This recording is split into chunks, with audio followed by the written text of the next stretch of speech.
दोस्तों, हाल ही में इजराइल ने हमास के प्रमुख याहिया सिनवार को मार गिराया। हालांकि इसके बावजूद इजराइल ने अपनी सैन्य कार्रवाई को रोकने से इनकार कर दिया। यह संकेत है कि इजराइल का उद्देश्य केवल हमास को समाप्त करना और बंधकों को छुड़ाना नहीं है।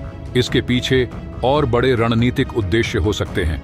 संयुक्त राष्ट्र और अन्य देशों की चिंताओं के बावजूद इजराइल इस जंग में अपने ही तरीकों से आगे बढ़ रहा है। इसकी वजह से अब सिर्फ ईरान ही नहीं बल्कि कई मुस्लिम देशों में भी इजराइल के खिलाफ विरोध की भावना प्रबल हो रही है। इस विरोध को और बढ़ावा दे रहा है तुर्की के राष्ट्रपति रजब तैयब एर्दोआन ने पहले ही कहा था कि इजराइल अब किसी भी सूरत में रुकने वाला नहीं है और अगर इसे रोकना है तो सभी मुस्लिम देशों को एकजुट होकर इजराइल के खिलाफ एक गठबंधन बनाना होगा।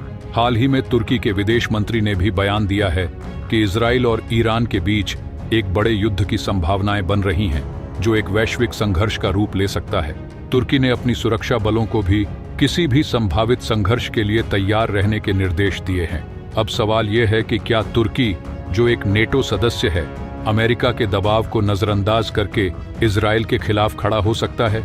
और अगर ऐसा होता भी है तो तुर्की की सैन्य ताकत इजराइल के मुकाबले कितनी प्रभावी हो सकती है?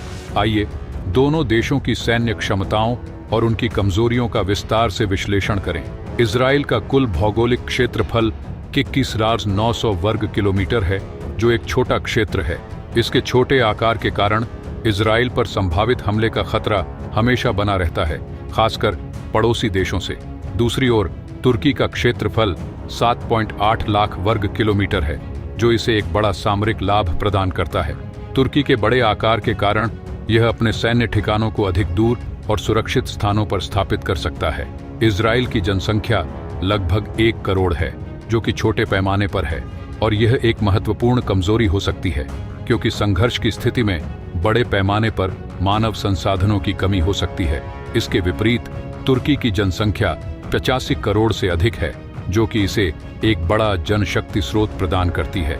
यह तुर्की के लिए सैन्य संघर्ष में एक मजबूत पक्ष बनाता है क्योंकि उनके पास बड़ी संख्या में सैन्य भर्ती और समर्थन की क्षमता है। इजराइल की नाम मात्र जीडीपी $530 बिलियन है, जबकि तुर्की की नाम मात्र जीडीपी 1.1 ट्रिलियन डॉलर से अधिक है। इजराइल अपनी उच्च तकनीकी और नवाचार की क्षमता के लिए जाना जाता है, जो इसे सैन्य उपकरण और हथियार विकसित करने में मदद करता है। इजराइल की सेना तकनीकी रूप से अत्यधिक उन्नत है, लेकिन इसके आर्थिक संसाधन सीमित हैं, खासकर अगर यह लंबे समय तक चलने वाले संघर्ष में उलझता है। तुर्की की अर्थव्यवस्था इजराइल की तुलना में बड़ी है, लेकिन तुर्की की अर्थव्यवस्था अभी भी कुछ आंतरिक समस्याओं का सामना कर रही है, जैसे महंगाई और मुद्रा संकट। इसका मतलब है कि तुर्की भी लंबे समय तक चलने वाले युद्ध में आर्थिक दबाव का सामना कर सकता है। इजराइल इस साल अपने रक्षा बजट पर 25 से 30 बिलियन डॉलर खर्च कर रहा है, जबकि तुर्की 35 से 40 बिलियन डॉलर खर्च कर रहा है।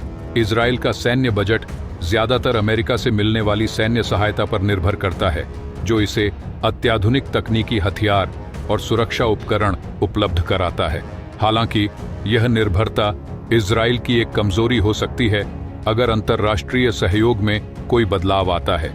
तुर्की का सैन्य बजट भी बड़ा है, लेकिन तुर्की की सैन्य खर्च की प्राथमिकताएं अधिक फैली हुई हैं क्योंकि उसे कई मोर्चों पर सैन्य कार्रवाई करनी पड़ती है, जैसे कुर्द संघर्ष और सीरिया में उसका हस्तक्षेप। इजराइल के पास 1 लाख से ज्यादा सक्रिय सैनिक हैं, जबकि तुर्की के पास 35 लाख से अधिक सक्रिय सैन्य कर्मी हैं। तुर्की की बड़ी जनशक्ति इसके लिए एक मजबूत पक्ष है, लेकिन इजराइल के सैनिक अत्यधिक प्रशिक्षित और तकनीकी रूप से उन्नत हथियारों से लैस हैं। इजराइल के पास 1370 से ज्यादा मुख्य युद्धक टैंक हैं, जबकि तुर्की के पास 2200 से अधिक टैंक हैं। हालांकि तुर्की के कई टैंक पुराने हैं और उन्हें आधुनिक बनाने की आवश्यकता है, जबकि इजराइल के टैंक आधुनिक तकनीकों से लैस हैं, जिससे उन्हें मुकाबले में बढ़त मिलती है। इजराइल के पास 800 से ज्यादा सैन्य विमान हैं, जबकि तुर्की के पास 1100 से ज्यादा हैं। इजराइल के फाइटर जेट्स और अन्य हवाई उपकरण दुनिया के सबसे उन्नत माने जाते हैं, विशेष रूप से F-35 जैसे स्टेल्थ फाइटर जेट्स।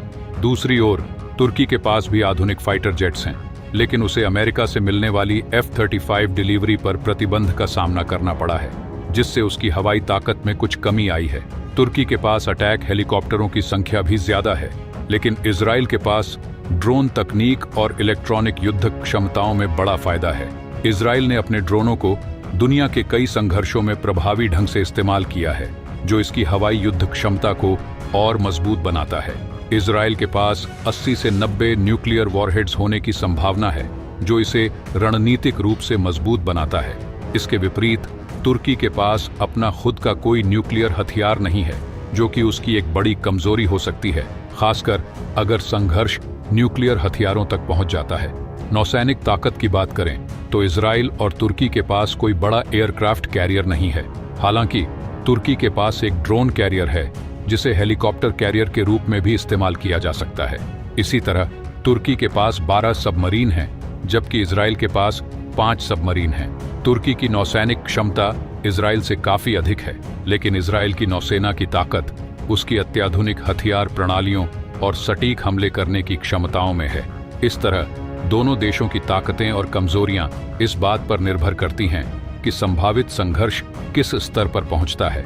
इजराइल की तकनीकी श्रेष्ठता और न्यूक्लियर हथियारों की मौजूदगी इसे रणनीतिक रूप से महत्वपूर्ण बनाती है, जबकि तुर्की की विशाल जनशक्ति और भौगोलिक स्थिति इसे जमीनी और क्षेत्रीय संघर्षों में प्रभावी बनाती है। तो दोस्तों, उम्मीद है आपको ये वीडियो पसंद आई होगी। वीडियो पसंद आई है तो वीडियो को लाइक करके कमेंट बॉक्स में अपनी राय जरूर बताएं। साथ ही चैनल को सब्सक्राइब नहीं किया है तो सब्सक्राइब करके बगल में जो बेल आइकॉन है उस पे ऑल पर क्लिक कर लें। मिलते हैं अगले वीडियो में।